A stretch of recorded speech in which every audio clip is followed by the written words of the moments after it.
राधानगरी तालुक्यातील मालवे आणि सरवडे परिसरात दूधगंगा नदीकाठच्या शेतात गुरुवारी काम सुरू असताना अचानक आलेल्या पिसाळलेल्या कोल्ह्यानं 4 शेतकऱ्यांचा चावा घेतला.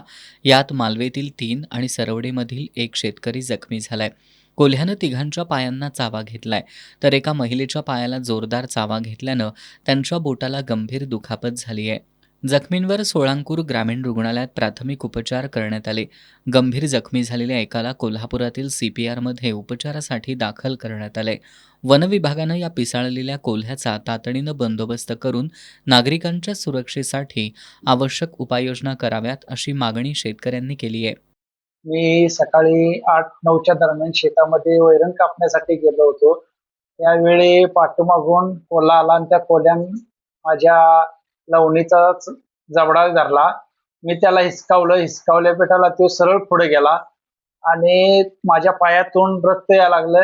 थोडा वेळ मी थांबलो. थोडा वेळ थांबल्यावर मी लागलीच दवाखान्यामध्ये सोळांपूर उपकेंद्रामध्ये आलो आणि तिथे उपचार घेतला. त्या ठिकाणी आल्यावर मला परत असं समजलं की त्याच्या पुढे मालवे गाव आहे. त्या मालवे गावामध्ये सुद्धा 3-4 लोकांना त्यानं चावा घेतलेला आहे. ती पण या ठिकाणी हजर आहेत आणि अशा या कोल्ह्याचा लवकरात लवकर शासनानं बंदोबस्त करावा, हीच आम्ही शेतकऱ्यांच्याकडून आमची आशा आहे. नाहीतर उद्याच्या काळामध्ये, भविष्य काळामध्ये काही लोकांना शेतामध्ये आम्ही आता दिवसा 8 ते 12च्या कामामध्ये असतो. या ठिकाणी जर काय परत कारण पाणी पाजण्यासाठी किंवा बांधणीसाठी महिला असतात.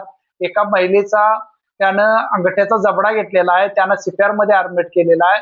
परत जर असं काही उद्भवू नये यासाठी शासनानं त्याची दखल घ्यावी. शेतकऱ्यांना कोल्ह्यानं चावलं किंवा ओरखडलं तरी नजीकच्या सरकारी दवाखान्यात येऊन रेबीज प्रतिबंधक लसी घेण्याचं आवाहन सोळांकूर ग्रामीण रुग्णालयाचे वैद्यकीय अधिकारी डॉक्टर प्रवीण कंदाडे यांनी केलंय. डॉक्टर प्रवीण कंदाडे, वैद्यकीय अधीक्षक, ग्रामीण रुग्णालय सोळंपूर. दिनांक 4/6/2026 रोजी ग्रामीण रुग्णालय सोळंपूर येथे कोल्ह्याने चावा घेतलेले 4 रुग्ण दाखल झालेले आहेत. त्याच्यापैकी 3 रुग्ण हे मालवे गावातील असून 1 रुग्ण हा सरवडे गावातील आहे. 3 रुग्णांना आपण योग्य ते लस आणि प्रतिविषयाचं इंजेक्शन देऊन इथं उपचार केलेले आहेत व एका रुग्णास आपण CPR कोल्हापूर येथे पुढील उपचारासाठी लस देऊन पाठवण्यात आलेले आहे. आपल्या माध्यमातून मी आपल्या सर्वांना एकच आवाहन करू इच्छितो की जर आपल्यावर अशा कुठल्याही कोल्हा व तत्सम जंगली प्राण्याने हल्ला केल्यास आपण त्वरित नजीकच्या प्राथमिक आरोग्य केंद्र, सरकारी दवाखाना किंवा ग्रामीण रुग्णालय येथे जाऊन त्याच्याविषयीची प्रतिविष व लस घ्यावी. यामध्ये जरी तुम्हाला ओरखडा झाला असेल, फक्त चावा नसेल किंवा ओरखडा जरी झालेला असेल तरी सुद्धा या प्रकारचे उपचार घेणं गरजेचं आहे व शेतीच्या ठिकाणी व शेतावर जाताना योग्य ती खबरदारी आपण घ्यावी. या घटनेनंतर दूधगंगा खोऱ्यात भीतीचं वातावरण निर्माण झालंय.